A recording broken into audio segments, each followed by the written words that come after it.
Hey guys! Today I'm going to show you how you can connect your Webflow site to Dynadot hosting, so let's get started. First, log into your Dynadot account and go to the Domain Management section. Locate the domain you want to connect to Webflow and click Manage.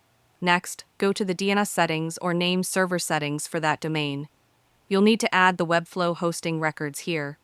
In Webflow, open your site settings and go to the Hosting tab. Copy the record's two IP addresses and the CNAME record provided by Webflow. Back in Dynadot, add the records under the DNS settings. These point your domain to Webflow's servers. Then, add the CNAME record for the www subdomain, which ensures your site works with www.yourdomain.com. Once all records are added, save your changes in Dynadot. Then, return to Webflow and publish your site to the custom domain.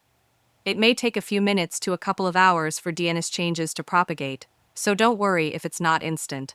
And that's it. Your Webflow site is now connected to Dynadot hosting. And that's it. If you found this video helpful, consider giving it a like and subscribe.